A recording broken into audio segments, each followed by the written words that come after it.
신명기 12장입니다. 12장은 특징이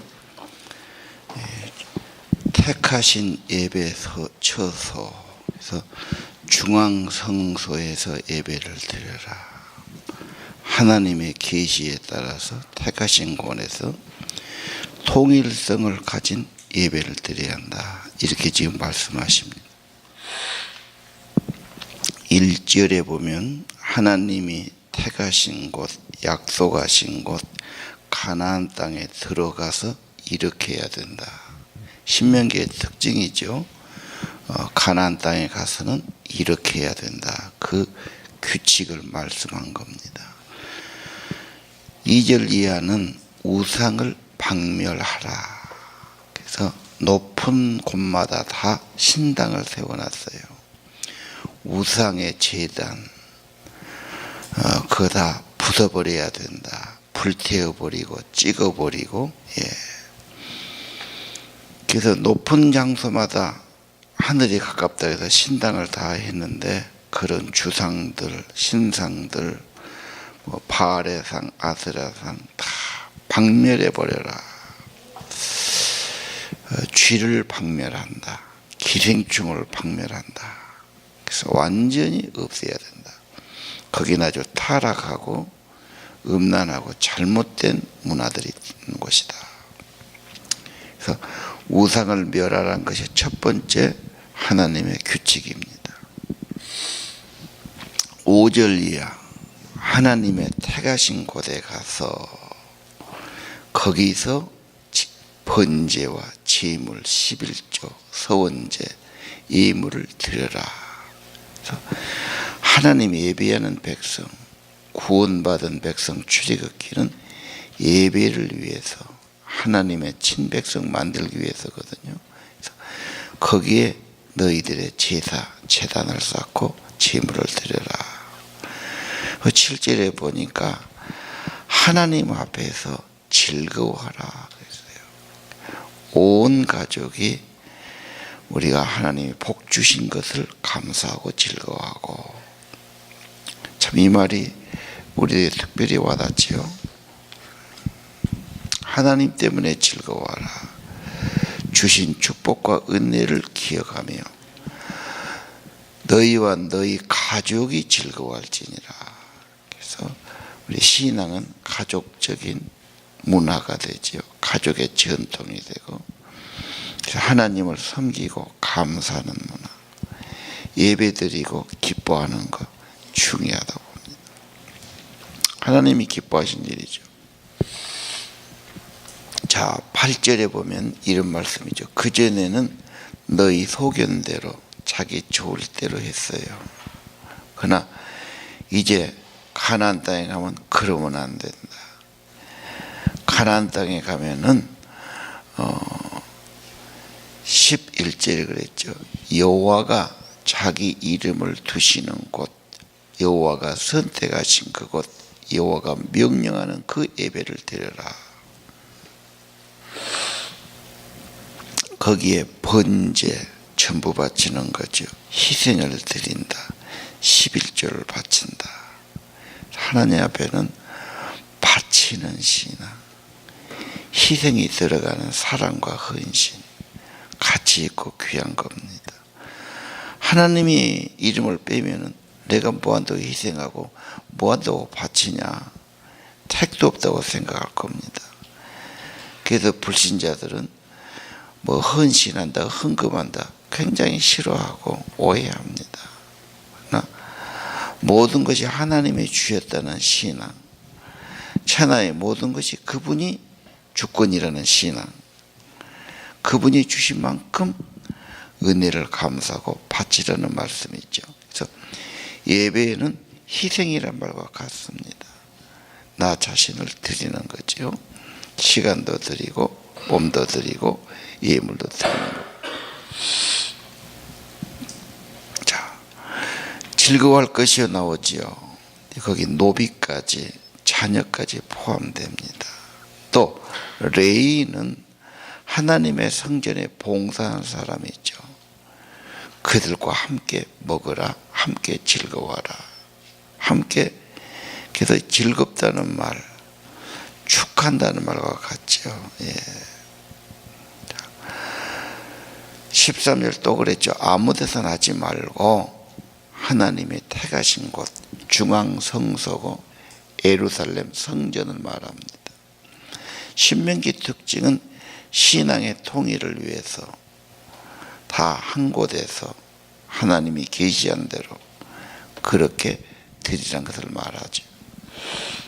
통신이나 교통이 발달하지 않는 곳, 지역적으로 흩어지면 또 통일이 안 되고 문제가 있을 수 있으니까 하나님이 통제하신 겁니다. 자, 첫 번째는 우상을 멸해야 되고, 두 번째는 하나님의 택하신 곳에서 가족과 함께 레인과 함께 즐거워할지라, 즐겁게 드리라고 합니다. 우리 예배 드릴 때마다 감사합니다. 그 다음에 하나님께 감사와 즐거움을 가지고 나와야 하겠지요. 그래야 하나님이 기뻐하시지 않겠습니까? 힘으로 간다든지 뭔가 속이 상해한다든지 힘들어 한다든지 이렇게 하면 안 된단 말이에요. 자, 15절 이하는 제사를 지내면 제물이 있지 않습니까? 그 제물을 바치고 자기가 먹을 수 있는 제물이 있죠. 그거 먹을 수 있다. 그러나 피는 먹지 말란 걸 레위기에서 한 말씀을 그대로 하고 있지. 오늘 18절 보면 여호와가 택하신 곳에서, 그러니까 우리의 신앙은 내가 좋아서 내 뜻대로 내 기분으로 그래서는 안 된다는 겁니다. 계시에 따라서 말씀에 따라서 하나님의 그 가르침을 따라서 해야 된다 말이에요. 내가 선택하고 내가 좋을 대로 하고 싶지요. 신앙은 그것이 아니죠. 계시에 따라서 하나님의 교훈, 하나님의 명령을 따라라. 왜 계십니까? 하나님 중심이 되기 위해서 그래요. 다 자기 좋을 대로 한 것이 사사기죠. 내 편리할 대로, 내 좋을 대로. 어떻게 보면 자기 마음대로 되기 쉽습니다. 오늘 특별히 18절, 하나님의 택하신 곳에서 여호와 앞에인데 자녀가 들어가지요. 노비는 정말 천한 사람들이에요. 또 레위인도 함께 하라고 그래요. 레위인은 아까 말했죠. 그들은 기업이 없어요. 그래서 하나님 섬기는 사람들은 제단을 섬기는 레위인 쳐버리면 안 된다. 귀하게 여겨야 되죠. 하나님의 제단을 섬기는 봉사자들이니까.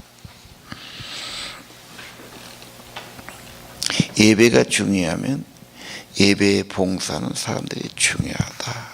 절대로 미워하거나 싫어하거나 멀리서는 안 됩니다. 쳐버리면 안 돼. 그래서 오늘 19절, 네가 이 땅에 사는 동안 레인을 쳐버리지 말라. 하나님의 교회에서 뭔가 봉사하는 사람들, 귀한 사람들. 왜? 일이 귀하니까 사람이 귀한 거예요. 그 사람이 인물이 잘났냐, 무슨 실력이 있냐, 뭘 가졌냐, 그보다는 무슨 일 하냐가 중요하지. 아무리 실력이 좋고 아무리 인물이 좋고 이래도 뭐 가서 죄나 짓고 다니면 그 가치 없는 인생이죠. 도둑질하면 도둑놈이 되는 거고, 그렇지 않습니까? 가치 없는 인생입니다. 별 볼 일 없는 사람이지만 하나님이 기뻐하는 일을 한다. 그 가치 있는 겁니다. 우리가 하나님을 예배한다. 하나님께 헌신을 드린다. 하나님 앞에 산다. 귀한 겁니다. 예.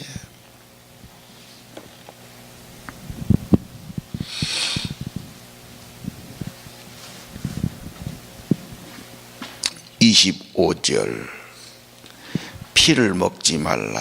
생명이니까 피는 먹지 마라. 버리라고 말했죠. 그럼 선지국 좋아하는데 어떻게 해야 되냐? 순대를 먹어야 되냐? 말해야 되냐? 참 고민스러워요. 레위기는 일단 우리에게 해가 되는 것을 먹어서는 안 된다. 음식에 대한 아주 분명한 지침이 있죠. 그래서 유대인들은 어디 가나 자기들만의 음식을, 비행기를 타도 코시라고 그러죠. 딱 그렇게 주문을 하면 아예 피 같은 거 안 들어간 음식을 내놓죠. 예. 그래서 미리 신청하면 그게 다 국계적으로 통하고 있습니다. 그만큼 먹고 안 먹고를 중요시하죠. 한국 사람은 잘 믿는다지만 음식을 구별하는 문화가 아직은 부족해요. 그래서 정말 몸에 안 좋은 것 절대 안 먹는다. 아주 처음부터 그러죠. 다니엘이 그 대표적인 사람이죠. 우상 앞에 제물은 죽어도 안 먹겠습니다. 이 음식에 대한 확실한 개념도 필요하지요. 갈수록 그렇습니다. 사실은 지금 모든 병들은 많은 부분이 식원병 그러지요. 지가 먹고 지가 병들어 죽는 겁니다. 집으로 먹어서는 얼마나 억울한 일이에요. 몸에 안 좋은 거, 해된 거, 그거 먹어서 죽는다면 병 걸리고 해요. 그래서 음식을 가린다는 건 굉장히 중요한 거예요. 하나님을 기쁘시게 하면 너와 네 후손이 복을 누리고 살 거다. 생명을 주신 분도, 구원을 주신 분도, 비를 내려주시는 분도 다 하나님인 거다.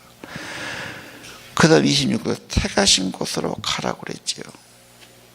그래서 우리는 주님의 제단이 있어야 되고, 나의 목자가 있어야 되고, 나의 멘토가 있어야 되고, 믿음의 부모가 있어야 되고, 뭔가 사람은 그런 거예요.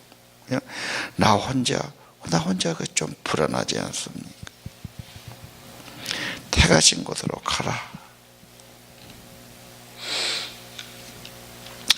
자, 오늘 28절 명령에 따라 이 계시입니다. 하나님의 말씀을 따르고 뜻을 따르고 명령을 따라라. 그러면 너와 내 후손이 영구히 복이 있으리라. 신명기는 복을 받고 생명을 얻는 길을 확실하게 보여주는 거죠. 예. 29절 이하. 그 가나안 땅에 들어가거든 그들을 박멸하고 그 땅을 차지하고 새 나라를 만들 때 삼가할 일이 있어요. 올무에 걸리지 말라. 우상이죠. 탐구해서도 안 돼요. 연구할 것도 없어요. 예. 잘못하면 그 오염되기 쉬워요. 그게 굉장히 중요해요. 31절 가증히 여긴다. 가장 더럽고 추하게 여기고 꺼리는 겁니다. 그들은 그 신들에게 자녀를 불살라 바쳤다. 하나님이 그걸 싫어하신 거예요. 세상에 어떻게 자기 자식을 드릴 수 있습니까? 가감하지 말라. 명령 그대로 행하라 그랬죠.